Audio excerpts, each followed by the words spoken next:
ওকে, আজকে ক্লাস সবাইকে স্বাগতম। আহ, সব ঠিক আছে? স্ক্রিন দেখা যাচ্ছে? আর কথা শোনা যাচ্ছে?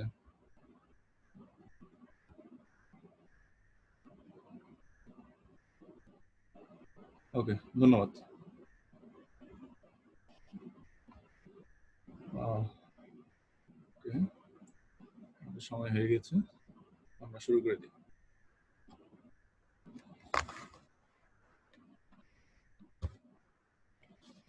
আজকে ক্লাসে আমরা বিভিন্ন রকম প্রবাবিলিটি এবং প্রবাবিলিটি ডিস্ট্রিবিউশন এই নিয়ে আলোচনা করব।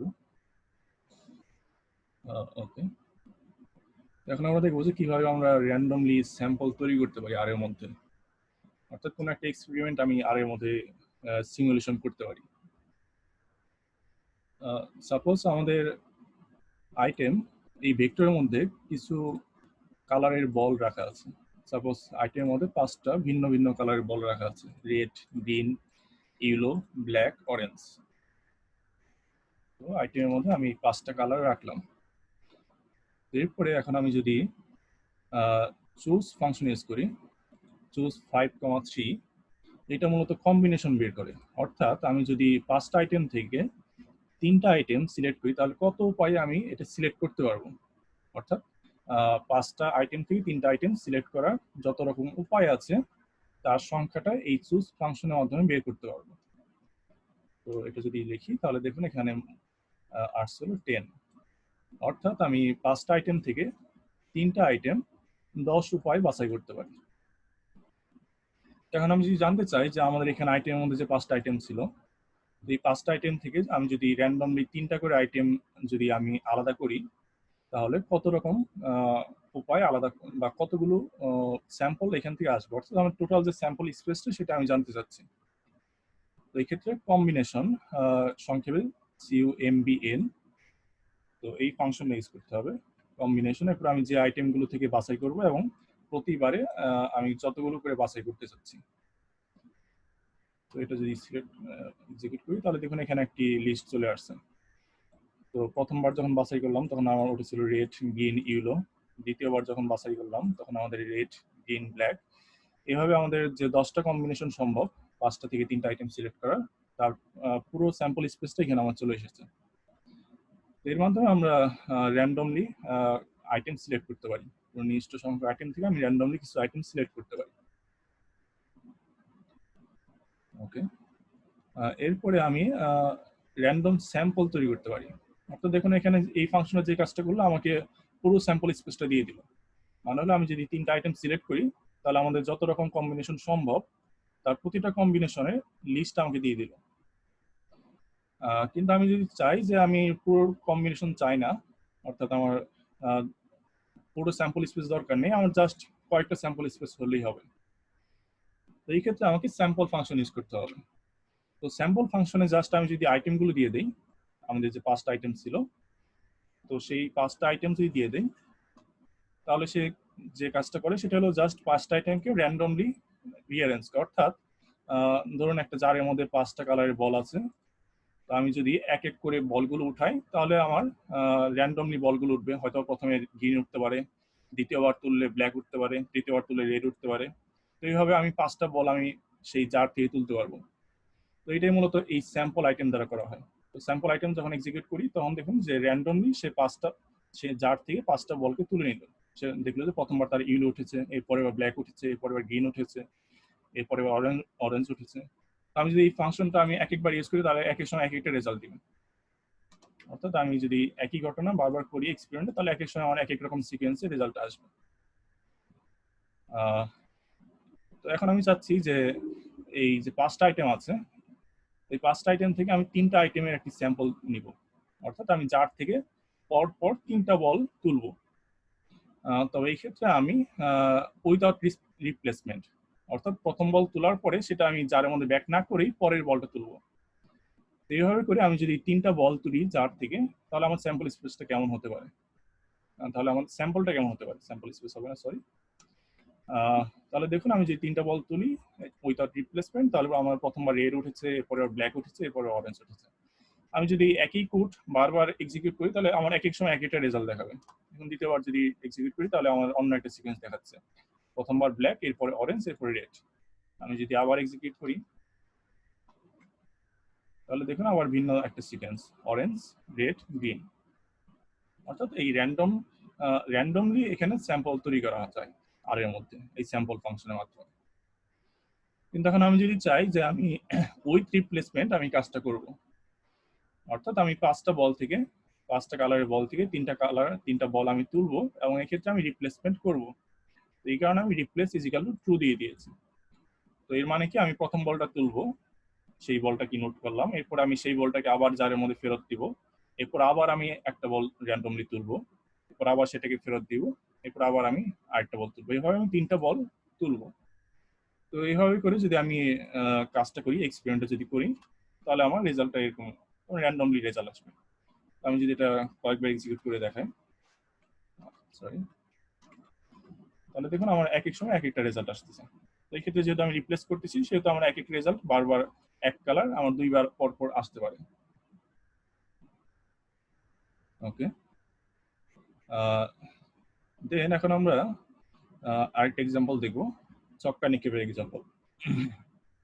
আমরা জানি যে ছক্কার মধ্যে 6টা রেজাল্ট আসতে পারে, 1 থেকে 6 যে কোনো নাম্বার এখানে পড়তে পারে। তো আমি ছক্কার মধ্যে যে ভ্যালুগুলো আসতে পারে সেগুলো ডাইস নামে একটি ভেক্টরের মধ্যে রাখলাম। এরপর আমি যে কাজটা করব, যে ডাইসটাকে একবার নিক্ষেপ করব, ডাইস স্যাম্পল ডাইস 1, অর্থাৎ ডাইসের মধ্যে যে ভ্যালুগুলো আছে সেখান থেকে একটা ভ্যালু আমি র্যান্ডমলি সিলেক্ট করব। সোজা কথা, আমি একটা ডাইসকে একটা ছক্কাকে একবার নিক্ষেপ করব, তাহলে আমার প্রথমবার 1 পড়লো। আমি যদি আবার নিক্ষেপ করি তাহলে দেখুন 6 পড়লো। তাহলে আমি যদি কয়েকবার নিক্ষেপ করি তাহলে এক এক সময় আমার এক একটা রেজাল্ট দেখাবে। আমি যদি এই কাজটা কয়েকবার করি তাহলে দেখুন আমার এক এক সময় এক একটা রেজাল্ট দেখাচ্ছে। এখন আমি সাপোজ আমি ছক্কাটা 2বার নিক্ষেপ করতে চাই, তাহলে আমি জানি যে 2বার যদি নিক্ষেপ করি একটা ছক্কা, তাহলে আমাকে অবশ্যই রিপ্লেস টু দিতে হবে, রিপ্লেস করে কাজটা করতে হবে। কারণ আমি জানি যে ছক্কা যদি একবার নিক্ষেপ করি, তারপরে এবার যদি আবার নিক্ষেপ করি সেখানে 6টা ভ্যালুই থাকে, অর্থাৎ আমার এক ভ্যালু বারবার পড়তে পারে। তো এই কারণে অবশ্যই replace equal to true use করতে হবে যদি আমি ছক্কা নিক্ষেপের কাজটা করতে চাই, ছক্কা নিক্ষেপের স্যাম্পলটা যদি করতে চাই। তাহলে আমি ছক্কা থেকে আমি 2টা জিনিস আমি, কারণ একটা ছক্কা 2বার নিক্ষেপ করবো, তাহলে আমার দেখুন যে প্রথমবার 5 পড়লো, পরের বার 4 পড়লো। আমি যদি একই কাজ আবার করি তাহলে ভিন্ন একটা রেজাল্ট আসবে, প্রথমবার 4 পড়েছে, এরপর দ্বিতীয়বার 2 পড়েছে। তো এরকম ভাবে আমি চাইলে যত রকম ইচ্ছা আমি একটা ঘটনা সিমুলেট করতে পারি আর এর মধ্যে। এরপর দেখুন আমি এখানে যে কাজটা করেছি, একটা ছক্কা আমি 50 বার নিক্ষেপ করেছি। 50 বার নিক্ষেপ করার পরে যে স্যাম্পলটা হবে সেটা আমি জানতে চাই। তাহলে দেখুন সে ইনস্ট্যান্টলি 50 বার ছক্কাটা নিক্ষেপ করে আমাকে যে স্যাম্পলটা আসলো সেটা আমাকে প্রোভাইড করলো। এর মাধ্যমে আমি চাইলে কয়েক হাজার বা কয়েক লাখ বার আমি একটা ঘটনা সিমুলেট করতে পারি। তো ওকে, তো এবার স্যাম্পল তৈরি করার নিয়ে কোন প্রশ্ন আছে কারো আর এর মধ্যে?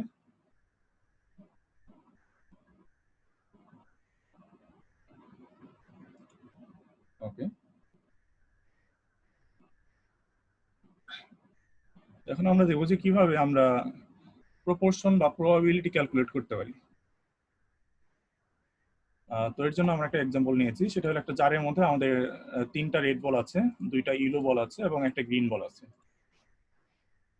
তো এটা জারের মধ্যে রাখা হলো। এরপর আমি যদি ফর্মুলা ইউজ করি, প্রবাবিলিটি নির্ণয়ের যে ফর্মুলাটা, সেটা হলো যে আমি সাপোজ আমি রেডের প্রবাবিলিটি বের করতে চাই, তাহলে রেডের প্রবাবিলিটি বের করার যে সূত্রটা সেটা হলো এই জারের মধ্যে রেড কতবার আছে তাকে এই জারের মধ্যে টোটাল কয়টা আইটেম আছে তা দিয়ে ভাগ করতে হবে। আমি সেই কাজটাই করেছি যে জারের মধ্যে জার ইকুয়াল রেড, অর্থাৎ জারের মধ্যে রেড যারা আছে তার আলাদা হয়ে আসবে এবং তার যে লেন্থ, অর্থাৎ সেখানে রেডের সংখ্যা, তাকে আমরা ভাগ করব জারের টোটাল লেন্থ দিয়ে, অর্থাৎ জারের মধ্যে টোটাল যতগুলো আইটেম আছে তাকে দিয়ে ভাগ করব। তাহলে আমি যা পাবো সেটাই আমাদের সূত্র অনুযায়ী প্রবাবিলিটি অফ রেড। আমি যদি প্রবাবিলিটি অফ রেড বের করে দেখাই তাহলে দেখুন 0.5, অর্থাৎ এখানে স্পষ্ট বোঝা যাচ্ছে 6টা আইটেমের মধ্যে 3টা আইটেম হলো আমাদের রেড, তাহলে অবশ্যই লালের সম্ভাবনা এখানে 0.5 বা প্রপোর্শন হলো 0.5। তো এই কাজটা আরো সহজ উপায় করা যায় এর মধ্যে, সেটা হলো মিন ফাংশন ইউজ করে। তো এই গড় ফাংশন ইউজ করে সহজে প্রবাবিলিটি বের করা যায়। আচ্ছা, একজন প্রশ্ন করেছেন যে স্যাম্পল কি একটা বিল্ট ইন ফাংশন? হ্যাঁ, স্যাম্পল একটা বিল্ট ইন ফাংশন। এটা বেস প্যাকেজের মধ্যে আছে, আমাদের অন্য কোনো প্যাকেজ এখানে লোড করার দরকার নেই। ওকে, তো এখন আমরা দেখবো যে কিভাবে আমরা এই প্রবাবিলিটি আরো সহজ উপায় বের করতে পারি। আমি যদি জাস্ট মিন লিখে যার ইকুয়াল ইকুয়াল রেট দিই, তাহলেই দেখুন আমাদের এই 4 এর রেটের প্রবাবিলিটি বের হয়ে আসতেছে 0.5। আমাকে এই বিশাল ফর্মুলা এখানে ইউজ করার দরকার নেই। এখন আমরা দেখি যে কিভাবে এই টেকনিকটা কাজ করলো। অর্থাৎ আমরা যার ইকুয়াল ইকুয়াল রেট দিলাম, তার মিন নিলাম, তাহলে আমি লালের যে সম্ভাবনা বা যে প্রপোর্শন সেটা পেয়ে গেলাম। তো এটা কিভাবে কাজ করলো চলুন সেটা দেখা যাক। আমি যদি যে যার ইকুয়াল ইকুয়াল রেট যদি আমি অ্যাপ্লাই দেই, তাহলে দেখুন কি রেজাল্টটা দেয় সে। তাহলে দেখুন সে যেসব পজিশনে লাল আছে সেখানে ট্রু লিখে দিয়েছে, বাকি পজিশনে ফলস। অর্থাৎ আমার যার মধ্যে প্রথম 3 পজিশন রেড ছিল, তাই সে প্রথম 3 পজিশনে ট্রু লিখিয়ে দিয়েছে যখন আমি যার ইকুয়াল ইকুয়াল রেড এই কমান্ডটা ইউজ করেছিলাম। এরপরে 3টা রেড নয়, ইয়েলো এবং গ্রিন, তাই পরে 3 পজিশনে ফলস লিখে দিয়েছে। তো আমরা জানি যে লজিক্যাল অনুযায়ী ট্রু হলো 1, ফলস হলো 0, কারণ বাইনারি যে ভ্যালু দুইটা, ট্রু মানে হলো 1, ফলস মানে হলো 0। তখন আমি যদি এই ভেক্টরের গড় নির্ণয় করি, তাহলে আমার কি হবে যে গড় মানে হলো এখানে টোটাল যতগুলো স্যাম্পল আছে, যতগুলো আইটেম এখানে আছে, এখানে টোটাল 6টা আইটেম আছে, আর উপরে যাবে হলো আমাকে ট্রু কয়টা আছে। অর্থাৎ এখানে ট্রু আছে হলো 3 বার, তাই 3 ডিভাইড বাই 6, অর্থাৎ আমার রেড বরাবর ট্রু গুলো আছে, তাই 3 ডিভাইড বাই আমাদের টোটাল এখানে যতগুলো আইটেম আছে 6টা, সেটাতে ভাগ হবে। তো আমি যদি এই কারণে যদি মিন ফাংশন ইউজ করি, তাহলে অটোমেটিক সেই প্রপোর্শনটা বের হয়ে আসে। তো এইভাবে আমরা খুব ইজিলি মিন ফাংশন ইউজ করে প্রবাবিলিটি ক্যালকুলেট করতে পারি। ওকে, তো প্রবাবিলিটি ক্যালকুলেশন নিয়ে কোন প্রশ্ন আছে কারো? প্রবাবিলিটি বা প্রপোর্শন ক্যালকুলেশন করা নিয়ে? ভাইয়া, হ্যাঁ বলেন। আচ্ছা এখানে লেন্থটা কেন ইউজ করা হয়েছে ফার্স্টের যে মানে ফার্স্ট যেভাবে প্রবাবিলিটি বের করা হলো? আচ্ছা, তো লেন্থ ফাংশনটা হলো কোন একটা ভেক্টরের লেন্থ রিটার্ন করে।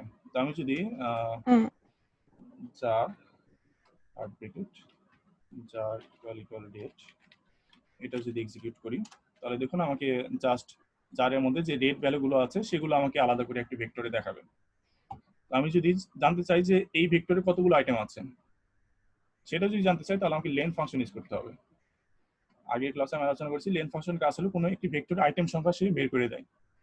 আমি যার ভিতরে লেন্থের ভিতরে যদি যার থার্ড ব্র্যাকেট যার ইকুয়াল ইকুয়াল রেট এটা যদি ইউজ করি, তাহলে দেখুন সে বলে দিচ্ছে 3, মানে হলো এখানে 3টা রেট এখানে আছে, 3টা রেট আইটেম এখানে আছে। তো আমরা জানি প্রবাবিলিটি নির্ণয় সূত্রটা কি, যে আমাদের কাঙ্ক্ষিত যে অনুকূল অনুকূল ঘটনা ডিভাইড বাই টোটাল ঘটনা।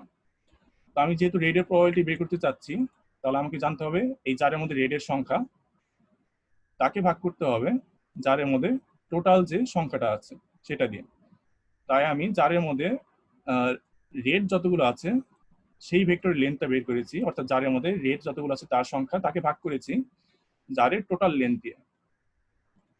অর্থাৎ এই লেন্থ অফ যার দ্বারা বোঝানো হচ্ছে যারের মধ্যে যতগুলো আইটেম আছে তার সংখ্যা, মানে হলো 6। তো আমাদের সূত্রটা কিন্তু সেটাই, প্রবাবিলিটি নির্ণয়ের যে সূত্রটা। জি ভাইয়া, থ্যাংক ইউ, বুঝতে পেরেছি এখন। থ্যাংক তো আমরা এই টেকনিক সাধারণত ইউজ করবো না, আমরা সবসময় এই টেকনিকটা ইউজ করবো, মিন ফাংশন ইউজ করে সহজেই প্রপোর্শন বের করা যায়। তো আচ্ছা, আমরা পরের এক্সাম্পলে চলে যাই। তো পরের এক্সাম্পলে আমি একটা স্যাম্পল নিয়েছি। তো সেই স্যাম্পলটা হলো একটা ছক্কা 50 বার নিক্ষেপ করা হয়েছে। তাহলে 50 বার নিক্ষেপ করার পরে যে স্যাম্পলটা পেয়েছি সেটা আমি ডাইস 50 মধ্যে জমা রেখেছি। তো ডাইস 50 মধ্যে আমাদের 50 বার ছক্কা নিক্ষেপের রেজাল্ট এখানে রাখা আছে। প্রথমবার 3 পড়েছে, এরপরবার 4 পড়েছে, এভাবে 50 বার নিক্ষেপ করার কারণে যে স্যাম্পল স্পেসটা তৈরি হলো সেটা এখানে আমার শো করতেছে। এখন আমি জানতে চাচ্ছি যে এখানে 2 এর প্রপোর্শন কত, অর্থাৎ 50 বার যে আমি ছক্কা নিক্ষেপ করলাম এখানে আমি 2 কত বার পেলাম, বা কত অংশ আমি 2 পেলাম। তাহলে আমি লিখে দেবো মিন দিয়ে ভিতরে ডাইস 50 ইকুয়াল টু। তাহলে দেখুন আমার এখানে প্রপোর্শন অফ 2 হলো 0.16, অর্থাৎ 16% বার আমি 2 পেয়েছি। একই রকম ভাবে আমি যদি জানতে চাই যে আমি এই 50 বার নিক্ষেপ করার কারণে আমি 4 কত পার্সেন্ট পেয়েছি, তো মিন ডাইস 50 ইকুয়াল 4। তাহলে দেখুন আমি 0.26 অর্থাৎ 26% আমি 4 পেয়েছি। এরপর আমি যদি জানতে চাই যে আমি 3 সমান বা তার বড় কতবার এসেছে, তাহলে মিন দিয়ে সেটা। তাহলে দেখুন 3 বা তার বড় এরকম সংখ্যা ছিল 68%। তো এই একই কাজ যদি আপনি আপনার কম্পিউটার করেন তাহলে কিন্তু একই রেজাল্ট দেখাবে না, প্রপোর্শন কিন্তু একই দেখাবে না। কারণ আমি যদি 50 বার ছক্কা নিক্ষেপ করি তাহলে আমি যে রেজাল্টটা পাবো আপনি করলে একই রেজাল্ট পাবেন না। তাহলে সেই অনুযায়ী আপনাদের যে এখানে প্রপোর্শন ভ্যালুগুলো সেটা অবশ্যই ভিন্ন ভিন্ন আসবে। আমি দেখাই যে আমি যদি একই কাজ আবার করি, আমি আবার ডাইস একটা ছক্কা 50 বার নিক্ষেপ করলাম, এই ঘটনাটা আমি আবার ঘটালাম, তাহলে দেখুন আমার কিন্তু স্যাম্পল স্পেসটা চেঞ্জ হয়ে গেল। এখন আমি যদি 2 এর প্রপোর্শন বের করি তাহলে দেখুন এখানে আমার একই রেজাল্ট এসেছে। আমি যদি 4 এর প্রপোর্শন একই রকম ভাবে বের করি একই রেজাল্ট। আচ্ছা আমাদের কোনো ভুল হয়েছে অবশ্যই। আচ্ছা আমি যদি 3 বা তার বড় বের করি তাহলে দেখুন এখন কিন্তু প্রবাবিলিটি ভিন্ন এসেছে। তো আমি যদি একই এক্সপেরিমেন্ট আমি আবার করি তাহলে দেখুন এখন কিন্তু আমার চেঞ্জ হয়ে গেছে। আগে ছিল 2 এর প্রপোর্শন হলো 0.16, এখন এসেছে 0.12। আমি 4 এর প্রপোর্শন বের করি তাহলে 0.12 এটারও। এরপর আমি যদি 3 বা তার বড় প্রপোর্শন বের করি তাহলে 0.7। অর্থাৎ আমি যদি একই এক্সপেরিমেন্ট বারবার করি তাহলে ভিন্ন রকম আমি রেজাল্ট পাবো। ওকে, তো কোনো প্রশ্ন আছে এই প্রপোর্শন বা প্রবাবিলিটি নির্ণয় করা নিয়ে?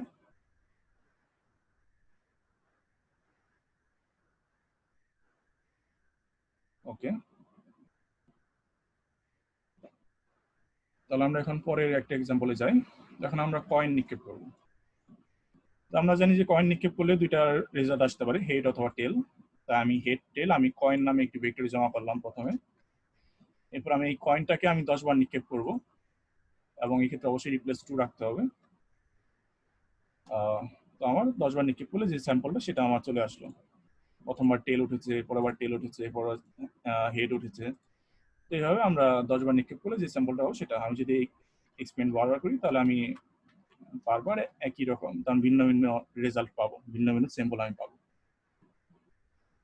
এখন আমি যদি একটা বায়াসড কয়েন ইউজ করি, সাপোজ আমার একটা কয়েন সেটা বায়াসড, অর্থাৎ সেটার কোন একটা হেড বা টেল পড়ার প্রবাবিলিটিটা বেশি।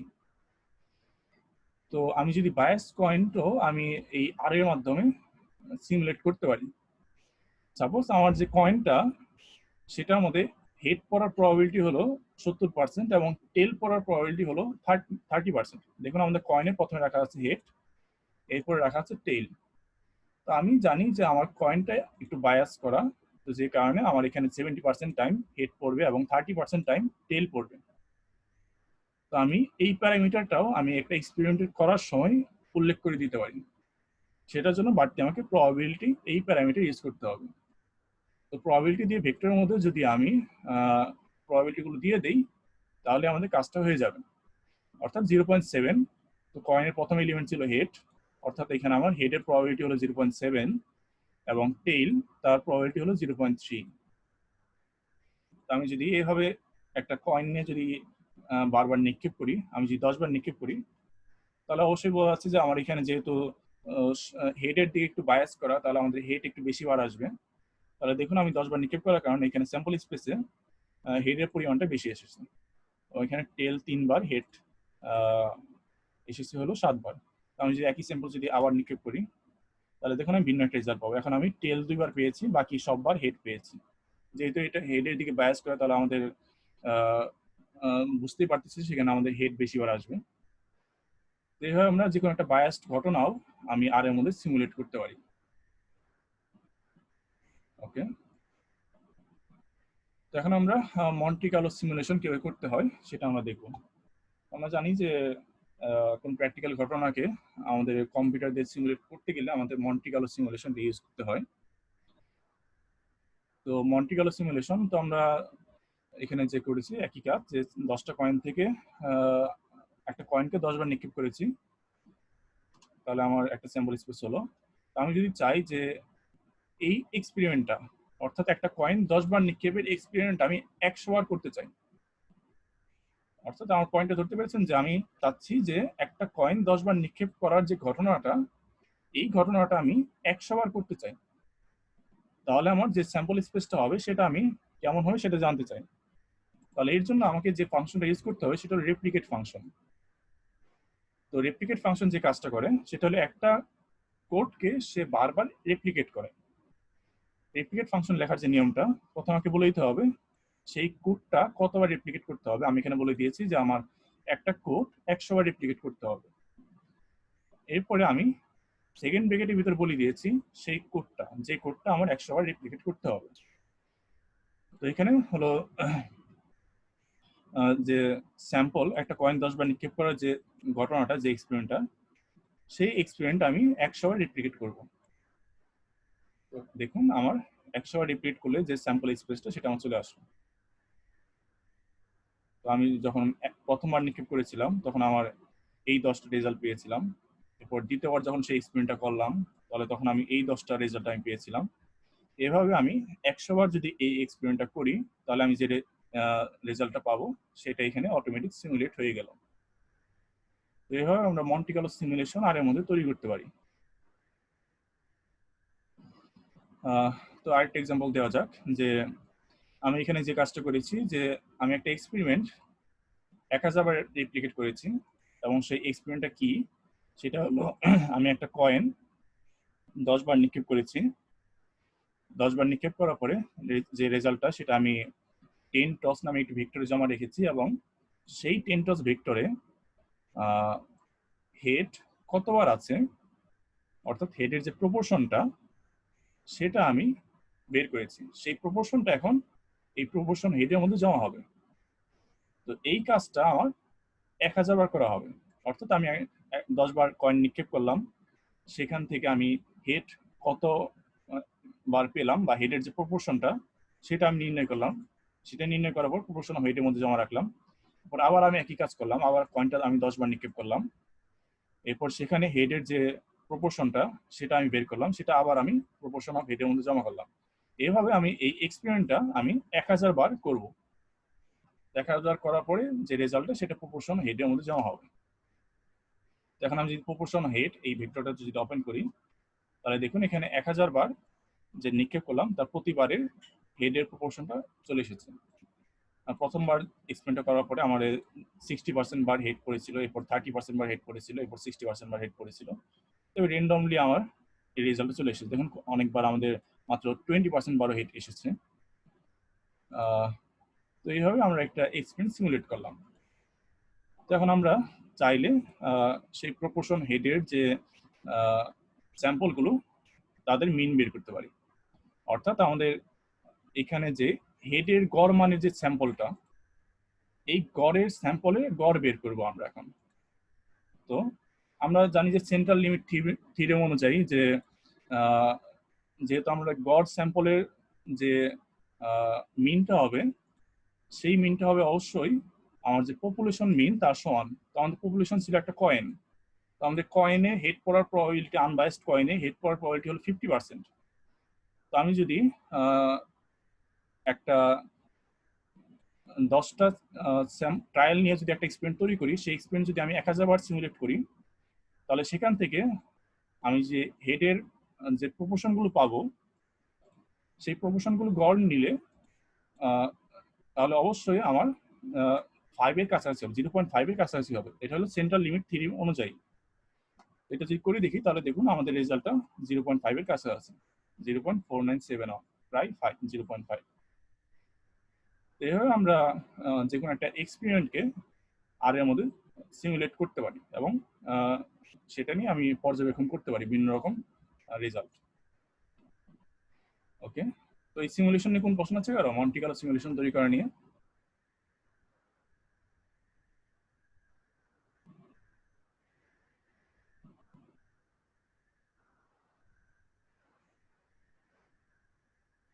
আচ্ছা, সিমুলেশনটি তৈরি করা হলো সেটা বুঝতে পেরেছেন আপনারা, ধরতে পেরেছেন?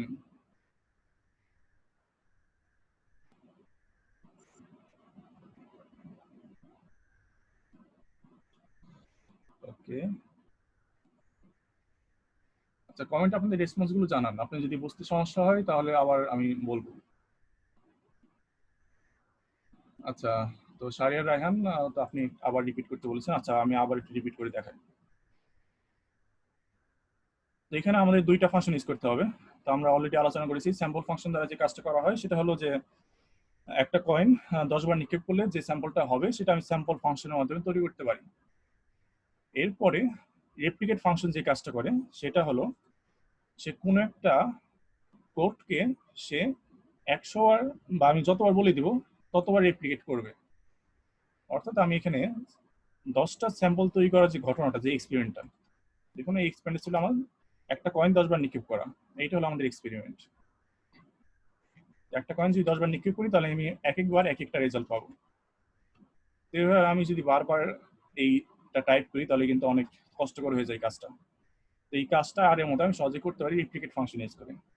তো রেপ্লিকেট ফাংশন কি করবে যে এই ঘটনাটা, এই এক্সপেরিমেন্টটা, সেটা সে 100 বার রেপ্লিকেট করবে।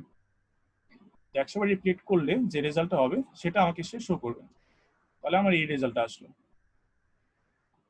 তাহলে এখানে আমার প্রথমবার নিক্ষেপ করলাম, আমি যে 10টা রেজাল্ট পেলাম, প্রথম প্রথম দেখুন এখানে 4 বার টেল পেয়েছি, এরপরে 6 বারে আমি হিট পেয়েছি, এরপর আমি 2 বার টেল পেয়েছি, 2 বার হেড পেয়েছি, 3 বার হেড পেয়েছি, এরপর টেল পেয়েছি। র্যান্ডমলি সে 100 বার এই এক্সপেরিমেন্টটা করে আমাকে আউটপুটটা দিল। তো এখন আমি এই টেকনিক ইউজ করে আমি একটা কাজ করব। সেই কাজটা হলো যে আমি যে সেন্ট্রাল লিমিট থিওরেমটা আছে সেটা আমি একটু যাচাই করতে চাই।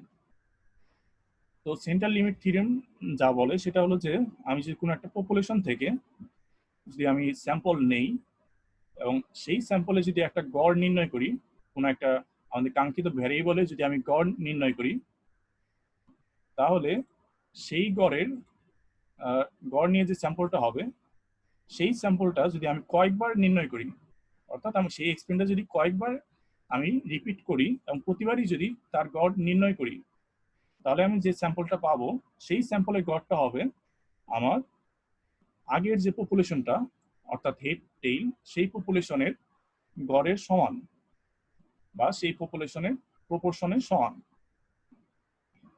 তো আমি সেটাই যাচাই করলাম যে একটা কয়েন আমি 10 বার নিক্ষেপ করব।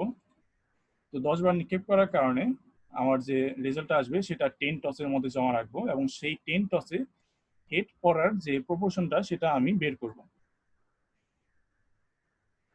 তো আমি জানি যে এটা মূলত 0.5 এর কাছাকাছি হওয়ার কথা। তো আমি এই কয়েন নিক্ষেপ 10 বার কয়েন নিক্ষেপের ঘটনাটা আমি 1000 বার করেছি। 1000 বার করার কারণে প্রতিবারই আমি যে হেড পড়ার যে প্রপোর্শনটা সেটা আমি বের করেছি এবং সেই রেজাল্টগুলো প্রপোর্শন অফ হেডের মধ্যে জমা রেখেছি। তো এই কারণে প্রপোর্শন অফ হেডের মধ্যে আমার 1000 বার, দেখুন এখানে 981, এরপর এখানে মূলত 1000টা আমার রেজাল্ট এখানে আছে। তো 1000 বারের প্রথমবার আমার 70% বার হিট পড়েছিল, দ্বিতীয়বার যখন এক্সপেরিমেন্টটা করলাম তখন আমাদের 50% বার হিট পড়েছিল, তৃতীয়বার যখন এক্সপেরিমেন্টটা করলাম তখন আমাদের 40% বার হিট পড়েছিল। তো এইভাবে আমাদের 1000 বার এই প্রপোর্শনের যে স্যাম্পলটা সেটা আমার চলে আসলো। এটা কিন্তু আমাদের একটা প্রপোর্শন স্যাম্পল, হেড পড়ার প্রপোর্শন স্যাম্পল। তো আমাদের সেন্ট্রাল লিমিট থিওরেম অনুযায়ী এই হেড পড়া প্রপোর্শন স্যাম্পলের গড় অবশ্যই আমাদের পপুলেশনের গড়ের সমান হবে, অর্থাৎ পপুলেশনের হেডের যে প্রবাবিলিটি 0.5 তার সমান হবে হলো আমাদের এই প্রপোর্শন হেডের যে গড় মানটা, সেটা এটা হলো সেন্ট্রাল লিমিট থিওরেম অনুযায়ী। আমি যদি সেটা এখন বের করি মিন অফ প্রপোর্শন হেড, তাহলে দেখুন আমাদের 0.5 এর কাছাকাছি একটা মান পাচ্ছি।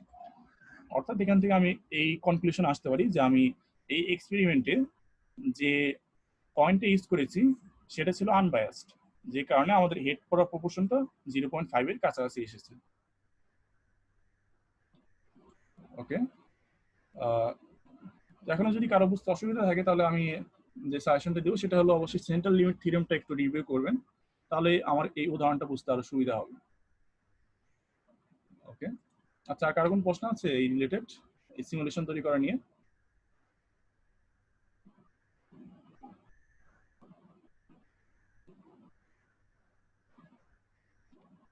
ওকে, আচ্ছা, আমাদের 5 মিনিট আছে, তো 5 মিনিট পরে কাইন্ডলি লিভ নিয়ে আবার নতুন সেশনে জয়েন করবেন। আপাতত 5 মিনিট আমরা আরেকটা টপিক কভার করি।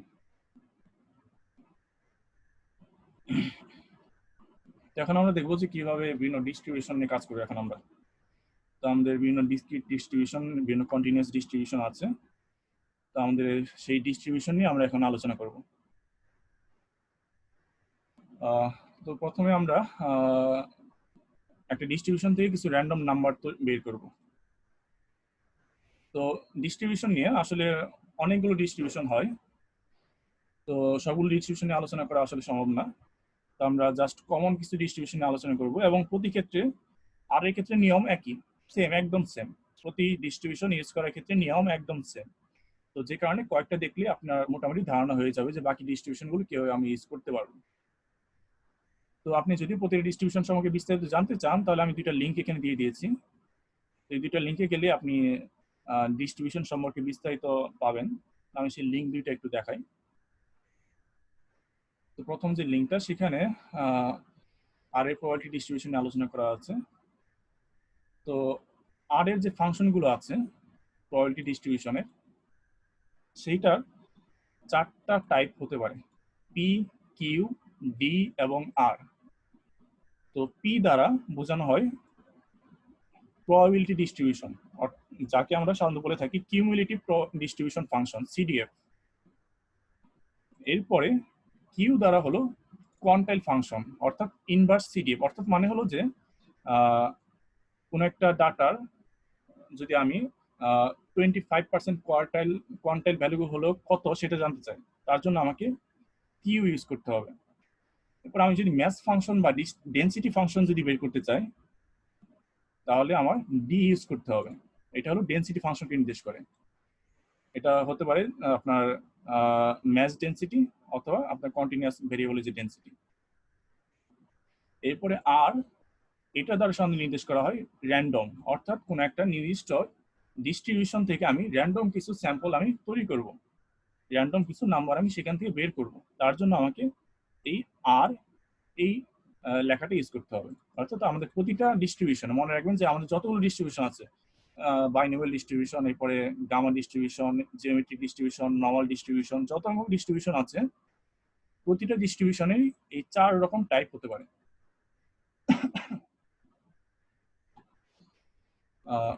এরপর দেখুন আমাদের ডিস্ট্রিবিউশনের লিস্টটা। তো আমাদের দেখুন বেটা ডিস্ট্রিবিউশন, বাইনোমিয়াল ডিস্ট্রিবিউশন, কসি ডিস্ট্রিবিউশন, সাই স্কয়ার ডিস্ট্রিবিউশন, এভাবে যত রকম ডিস্ট্রিবিউশন আছে তার একটা লিস্ট এখানে দেওয়া আছে। এবং প্রতিটি ডিস্ট্রিবিউশন দেখুন 4 রকম ফাংশন হয়। পি বেটা মানে হলো বেটা ডিস্ট্রিবিউশনের প্রবাবিলিটি ফাংশনটা বা কিউমুলেটিভ প্রবাবিলিটি ফাংশনটা। এরপরে কিউ বেটা দ্বারা বোঝানো হবে বেটা ডিস্ট্রিবিউশনের কোয়ান্টাইল কোয়ান্টাইল ফাংশনটা। এরপর ডি বেটা দ্বারা বোঝানো হবে বেটা ডিস্ট্রিবিউশনের ডেনসিটি ফাংশনটাকে। এরপর আর বেটা দ্বারা বোঝানো হবে বেটা ডিস্ট্রিবিউশনের র্যান্ডম ফাংশনকে। এরপর একই রকম ভাবে, যেমন ধরুন নর্মাল ডিস্ট্রিবিউশন, তারও পি নর্ম হতে পারে, কিউ নর্ম হতে পারে, ডি নর্ম হতে পারে, আর নর্ম হতে পারে। অর্থাৎ আমাদের নর্মাল ডিস্ট্রিবিউশনের প্রবাবিলিটি বা কিউমুলেটিভ প্রবাবিলিটি ডিস্ট্রিবিউশন বের করার জন্য পি নর্ম ইউজ করবো। যদি কোয়ান্টাইল ডিস্ট্রিবিউশন বের করতে চাই তাহলে কিউ নর্ম ইউজ করবো। যদি আমি ডেনসিটি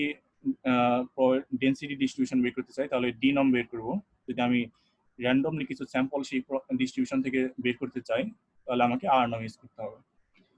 এরকম প্রতিটি ডিস্ট্রিবিউশনে এই 4 রকম ফাংশন হতে পারে। আচ্ছা, আমাদের টাইম শেষ, কাইন্ডলি একটু এই সেশন থেকে লিভ নিয়ে পরের সেশনে জয়েন করুন।